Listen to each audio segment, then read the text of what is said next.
Nous méditons l'Évangile selon saint Matthieu, au chapitre 8, des versets 5 à 17. Seigneur, je ne suis pas digne que tu entres sous mon toit. En ce temps-là, comme Jésus était entré à Capharnaüm, un centurion s'approcha de lui et le supplia. « Seigneur, mon serviteur est couché, à la maison, paralysé, et il souffre terriblement. » Jésus lui dit, « Je vais aller moi-même le guérir. » Le centurion reprit, « Seigneur, je ne suis pas digne que tu entres sous mon toit, mais dis seulement une parole, et mon serviteur sera guéri. Moi-même qui suis soumis à une autorité, j'ai des soldats sous mes ordres. À l'un je dis, va, et il va. À un autre, viens, et il vient. Et à mon esclave, fais ceci, et il le fait. » À ces mots, Jésus fut dans l'admiration et dit à ceux qui le suivaient, « Amen, je vous le déclare, chez personne en Israël je n'ai trouvé une telle foi. Aussi, je vous le dis, beaucoup viendront de l'Orient et de l'Occident et prendront place avec Abraham, Isaac et Jacob au festin du royaume des cieux. Mais les fils du royaume seront jetés dans les ténèbres du dehors. Là, il y aura des pleurs et des grincements de dents. »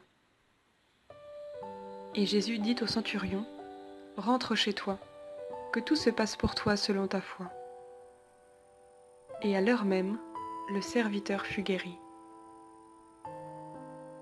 Comme Jésus entrait chez Pierre dans sa maison, il vit sa belle-mère couchée avec de la fièvre. Il lui toucha la main et la fièvre la quitta. Elle se leva et elle le servait. Le soir venu, on présenta à Jésus beaucoup de possédés. D'une parole, il expulsa les esprits, et tous ceux qui étaient atteints d'un mal, il les guérit, pour que soit accomplie la parole prononcée par le prophète Isaïe. Il a pris nos souffrances, il a porté nos maladies.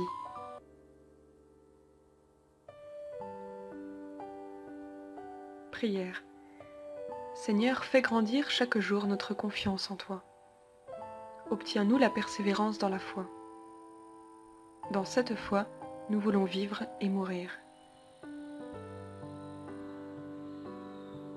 Demande. Beaucoup viendront de l'Orient et de l'Occident et prendront place avec Abraham, Isaac et Jacob au festin du royaume des cieux. Comme tu l'as promis, Seigneur, ne cesse pas d'attirer à toi tous les hommes. Dans ta miséricorde, tourne leur cœur vers toi pour qu'ils puissent te connaître, t'aimer et te glorifier.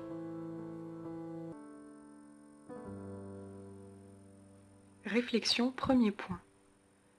Remarquons l'humilité du centurion. C'est un militaire qui commande à une centaine d'hommes et il s'approche, devant toute la foule, d'un simple rabbi du pays qu'il occupe, s'abaissant en dessous de cet homme. Et de manière étonnante, lorsque Jésus accède à sa demande, « Je vais aller le guérir », au lieu de bondir de joie et de partir à toute allure voir son serviteur, il s'humilie encore. « Je ne suis pas digne que tu entres sous mon toit. » N'est-ce pas cette humilité à laquelle nous sommes tous appelés? Et particulièrement reconnaître en notre frère, en notre sœur, une image de Dieu et pour cette raison se mettre intérieurement à genoux devant eux.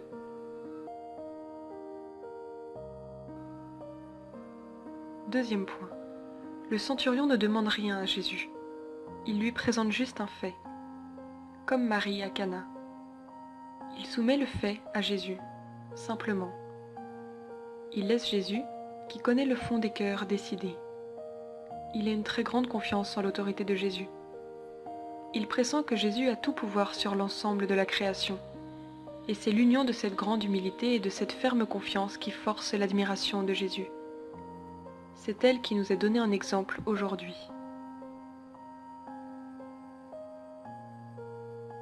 Troisième point. Il lui toucha la main et la fièvre la quitta. Elle se leva et elle le servait. Par nos guérisons physiques et spirituelles, Jésus nous prépare à aimer et à servir davantage.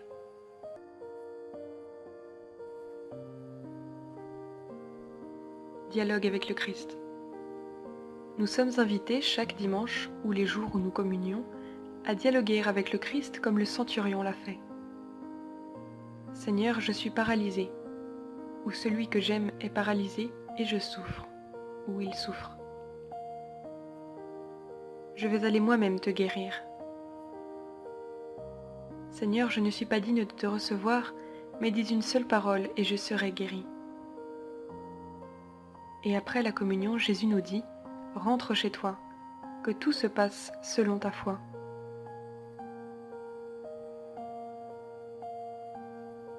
Résolution. Prendre le temps avant ma prochaine communion de méditer ce dialogue avec le Christ.